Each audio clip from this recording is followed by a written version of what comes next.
Welcome everybody. This is Gabe Cohen with Discovery Cafe, and I'm here today with Jarid Rollins. We've been doing some work together. I think a little over maybe a year. A lot of it was via Zoom with COVID, and we finally got to meet a couple months ago, and Jarid's doing great work in this valley. So. Yeah, Gabe Cohen with Discovery Cafe, and we want to bring up awareness in our valley of what's going on with mental health. So Jarid, would you like to introduce yourself and who you're with and what you do? Sure. So I'm Jarid Rollins. I'm a licensed clinical social worker. So I'm a social worker. I'll start with that. Sure. Proud of that. So I work at a Mid-Valley family practice in Basalt in the Mid-Valley there. And so I do a lot of clinical work, do counseling with all ages, from real little kids to older adults, Okay. On all kinds of issues, from like you said, mental health, Right. to substance use counseling. Then another job that I have is creating this coalition around opioid use disorder, around prevention, treatment, and recovery, and that. Tell us about that. The specific name of the coalition. Is that, I'm assuming that's the one I'm a part of? Yeah. Okay. Yeah, it's the one you're a part of that you didn't know you were a part of. The peer. Well, it's defined. Because So I know you do you do different things in this valley. Yeah. So it started. Yeah. How did that? It was like 2.5 years ago. We got a grant to plan, essentially, like, what does this community need? Where did that grant come from? That was through the Human Resources and Services Administration, so it was a federal grant. Okay. That we received to bring together community members, organizations, law enforcement, government, and the reason that we were told we got it was because we also included folks in recovery. So that community, Wow, that was the difference. That was the difference maker. Really? Uh-huh. Why do you? I mean, I have an idea, but why do you think the funders, they felt that bringing people in recovery to the table for these conversations was important, and the difference? Yeah. So it gives the work that you're doing just more depth, more understanding. I am not a person in recovery, so I don't necessarily have that understanding of the lived experience, what it's been like for somebody going through that. Certainly, like, on the outside, I've been doing this for. I'm not as old as you, but. Well, then you'll give it to us straight. I've been doing it for Wow. like 10 years. 10 years. You're a kid. Yeah. So I've observed that. Yeah. And observed the. Have you been doing it for 10 years in this valley? 8 years in this. Okay. 8 years in this valley. Okay. In different roles. But you've observed. I'm sorry, I interrupted you. Yeah, just observed. I guess the change in. At first, it was kind of, we're the experts. We're going to keep the folks in recovery kind of away. They can have their own process, have their own programs, and now it's really like integrating the workforce, integrating the. Sure. Yeah. So we would call what we're doing this. Did you say coalition or the peer advisory board? I know that's not the full title. Yeah. So Right? So after close? after the year, it was like a year and a half of planning. It was like. And what were you guys doing? Postponed. Meeting with law enforcement, meeting with treatment providers, and talking about what, like what needs to change, what's working, what's not working. Yes. So it was essentially a year and a half of that. COVID messed it up. Like, we had great momentum. We had, sometimes like 30 people attending one of these. Are we talking these meetings. from Aspen to Parachute, or? So when we started, it was Aspen to Glenwood. Okay. Newcastle was included in there sometimes, some representation there. And yeah, so we had like great great participation. So we would have those meetings with maybe like the law enforcement, those things, and then we would have a meeting with the like 12 or 15 folks in recovery, doing separate. Okay. And then as the year kind of progressed, year and a half progressed, Right. we brought those two together, and really like created these forums where people could talk and understand each other differently, because there's not necessarily crossover where the law enforcement, the officer is, he may not have a experience of being in recovery, and maybe his experience of folks in recovery is negative, and so bringing them together, Sure. in a positive way, in a good forum, moving something together, was powerful. And so from that experience of like a year and a half of planning, I just saw how powerful Were you getting positive feedback from both sides, from law enforcement and from the people in recovery? Did they both find it helpful to be at the same table together? Yeah. That's awesome. And so from all those experiences, we formed this, essentially this, we call it the Peer Recovery Advisory Network. Network. Okay, That's the it. one. Yeah. Awesome. And it's been great, but at least what I've participated in, yes. So you created that basically this past year? Yeah, it's not that old, right? Grew It's out of like maybe 4 or 5 meetings. With the idea of, so peers, have you talked about that in past interviews or anything like that? Let's because I don't know if the viewers have seen any of if they were going to watch any if of they're this. Going to go back But let's talk. So when we say peers, I think that's do you want to important. define that for us? Well, I think Or we I should can- go. I Yeah, can let's help. go back and forth. I think so. There's peers. Because I'm one, I can put my 2 cents in. But So peers is I think it's a fairly new concept of. So it's folks with lived experience. This one is specifically focused on folks that have lived experience with substance use disorder in some way or in recovery.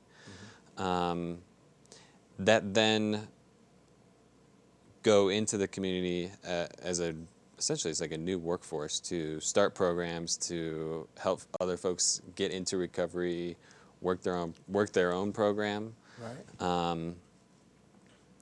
And it's like Kind of a new thing. it's kind of a new thing, and it's trying to build that workforce. Right. You're supporting that, so to speak, in putting this coalition together and promoting it or a network together. And I would just add to everything that you just said in reference to what a peer does. What qualifies me to be a peer, like you said, is my lived experience, not only in active addiction, but then the trials and tribulations and doing what it takes to be a person in recovery, in long-term sustained recovery, and I see my job as offering to people my experience, but making it clear that what worked for me might not necessarily work for you or be for you, but there's multiple pathways to recovery, right? So how can I help you find the pathway that's right for you? And I think in addition to that, and something that I believe we've talked about at the meetings that we've had is advocating for peers and what we do. For lack of a better term, I was going to say the old guard, or really the current system of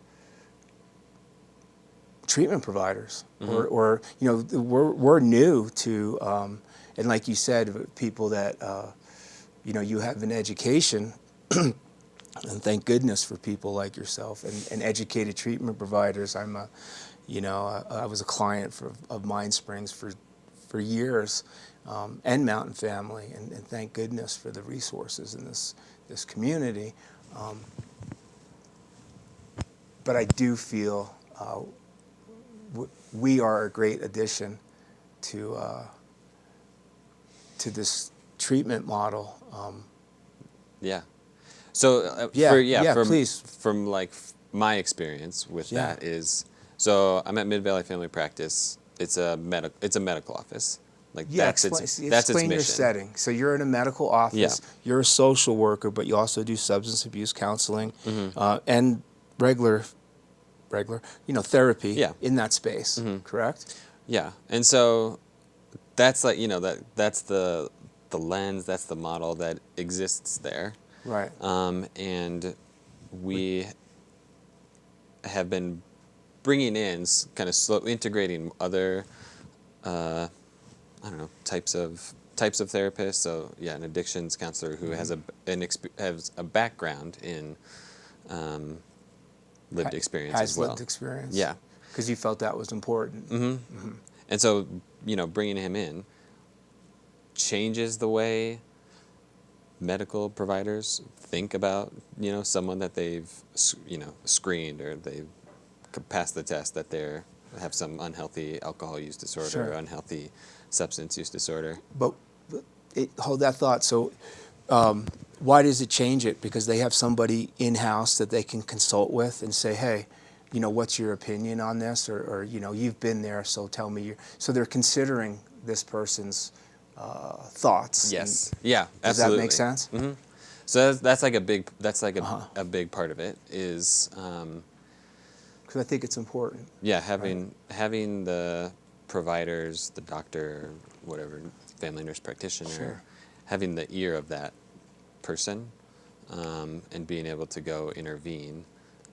Do they even interact at times with the clients themselves? Mm-hmm. Yeah, they'll go into the room, go into the room together with doctor and wow, that's awesome. And peer. So it's changing. Yeah, it's changing the way the old guard operates. The current lens or the current model, right? Awesome. Because the medical model only just like you were saying about recovery, the medical model only works for some folks. There needs to be connection. There needs to be absolutely something more than just this 15-minute check-in with the doctor. Right. Once a month, or even what's more like once a year physical, right? Yeah, and now we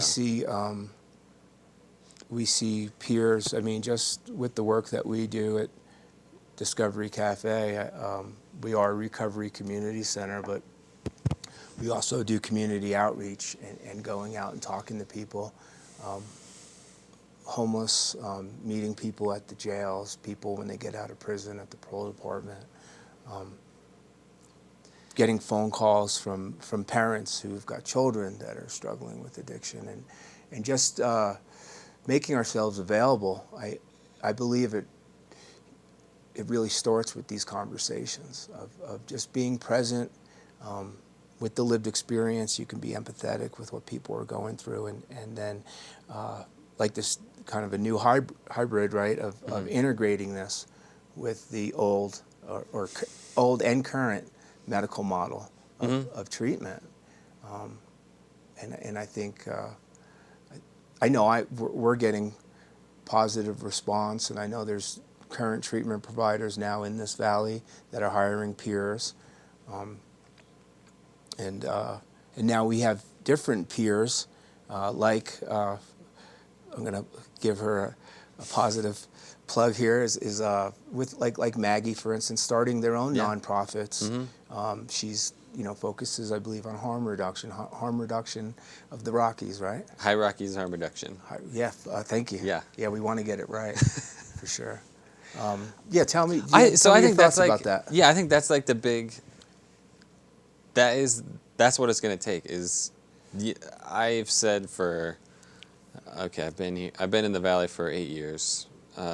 Did therapy, and the way things were. Received therapy or conducted therapy? Conducted therapy.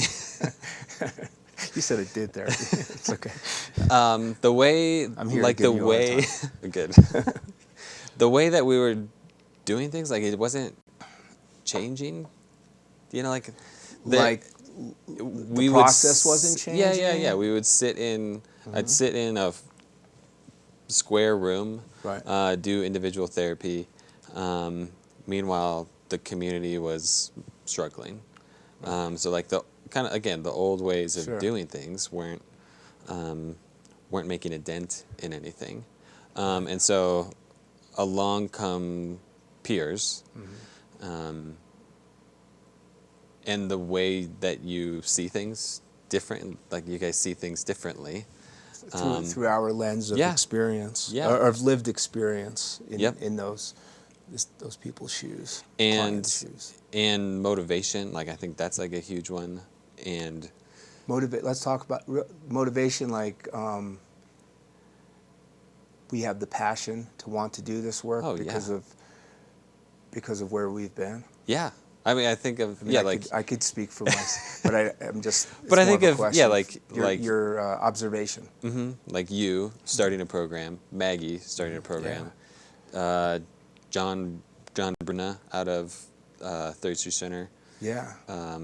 What's his The Way of Compassion or Mindfulness The and Recovery. Yes. You know, like those are different ways of entering into recovery that are going to meet people at different different stages. Kind of, I think of like somebody creating a new trail, right? Creating new pathways, and yet still working with current systems to. Like community partners coming together and saying, hey, I can't do what you do. I don't have the education, or I can't prescribe medication, and I'm not a therapist and I'm not a psychiatrist, but I can meet somebody where they're at and assess their needs. And as a peer, when I say peer too, I want to define, because we use the term pretty loosely because we're familiar with it, but peer recovery, it could be peer specialist, as some agencies call it, or peer recovery coach. But meeting somebody where they're at, and also being a person in recovery, and now being a peer, and we do have some training. We're not just winging it, but there are certification courses and which I've done, and Maggie and the other peers that we're working with today have done. But also knowing the resources that are available and out there, so we can come alongside somebody and connect them to these resources, because it can be overwhelming when someone's in total survival mode, just trying to save their own life, and just being overwhelmed with phone calls and appointments, and not really sure who to go to, not really sure about the process, and having someone in this, again, is what peers do, is coming alongside them and saying, hey, I can walk alongside you and help you do this work. You got to do the work yourself, but I can help you get the ball rolling. Yeah. That's great that you saw that as a plus. How, from a treatment provider standpoint, how are you seeing other treatment providers or other people, and I don't want to minimize peers as professionals, but in the professional community, doctors, law enforcement officers, therapists, how has their response been? And do you see any difference between how they're responding to peers and then how they're responding maybe behind closed doors to another person in their field? That's a good question. If you're comfortable. No, it's a good question. I think so. I'll start with. Thank you. I think generally, from what I've been seeing across, I would say the western slope of Colorado. Right, because this is our immediate experience, right? This is where we live. That it's generally a warm welcome. I think this is for a couple of reasons. One is all those professionals that you just named are somewhat burnt out, and they're wanting They're wanting more support for the folks that they're working with. That's awesome. So I think that's true. I think there's been a lot of work at the state level to offer funding and to legitimize the peer workforce. You mentioned recovery community organizations. RCOs, yes. There's a big push in the state to create more of those and support hopefully those. we'll be seeing more of those in our valley. Yeah, I think that'd be good. Yeah. So generally warm. I think to the second part of your question, Which was behind closed doors, yeah. Maybe concerns? I think I think there's still some reticence, Skepticism? of the, I'll say, professionalism of peers. Okay. Are they conducting themselves in a professional, ethical manner? Have we had instances where the professionals are questioning it, or they're just kind of, they just want to see where this is going? Like, has there been any major red flags? Not to my knowledge. I think it's to be specific. I think it's more of a myth. A myth of, like, they didn't go to college and they don't have a degree like we do, so they're not going to have the same standards. Standards, I think, is a good word. I don't necessarily think it has to do with the education piece, but standards. Okay. Which makes sense, though, the concern, because if you haven't been through a traditional, which I haven't, but I can imagine, like, if you haven't been through a traditional education, and the vetting process amongst your own peers in a professional kind of setting, because this is new, and it's a new creation, so I understand the concern. I mean, they hopefully they're concerned about the client's well-being first and foremost. Yeah, I think that's so where I get it. That's where some of that, like, concern comes from, and some of what I've heard is the supervision time that it takes. So to support a peer, like in a professional setting, is a heavy load. On the current treatment providers? Yeah, something like that. Because it's in addition to the overwhelming workload they already have? Yeah. Sure. And I would... Especially these current times with COVID and the increase, right? Yeah. And my argument against that is that would be true for anybody entering into, like, a new kind of workforce or a new system. Right. Is you're going to spend time on the front end trying to train them, right. Observing them, making sure they're doing things correctly, regardless of kind of where they're coming from. Right, and anything worth doing, you have to invest the time, right?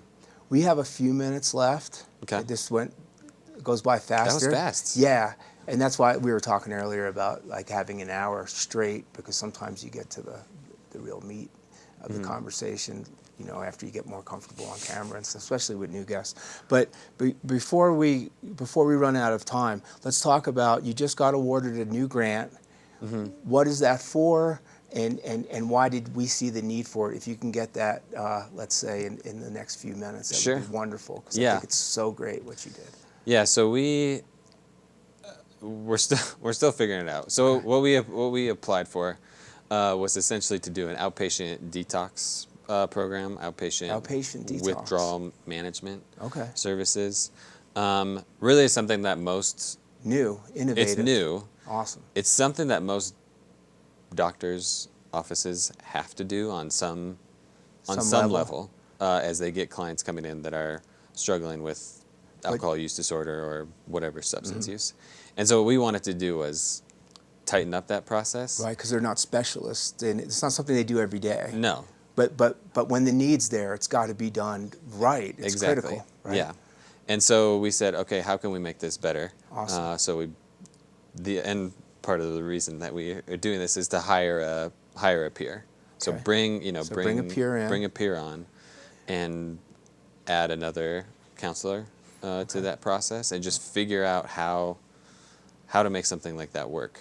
Right. and keep it sustainable. And you got funding for this to put this together. Yeah. What's your projection on timeline wise when you'll be out with this new peer and new counselor? Yeah. Mobile detox, if you will. What was it? Outpatient. Outpatient detox. Yeah. So It's okay. not necessarily mobile. Outpatient. Not a paddy wagon Not driving around. Yeah. Putting people Not in yet. the I don't back. know. But we'll see.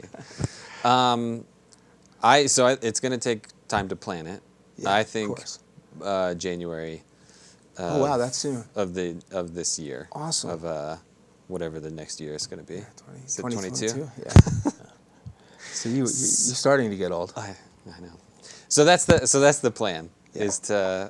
Is one to spend some time, make sure we got our Right, do this right. if do you're it gonna right. Do it. Exactly. Right? Yeah. Spend some time planning. Consult some experts. Yeah. It doesn't. There's not a lot of programs across the country that Like do to learn this. from. Yeah. Right. Right. So we're To kind of model after. Yeah. So we're kind of breaking some new ground. That's and exciting, though. It's super exciting. Yeah, you're excited. I can Yeah. see it in your face.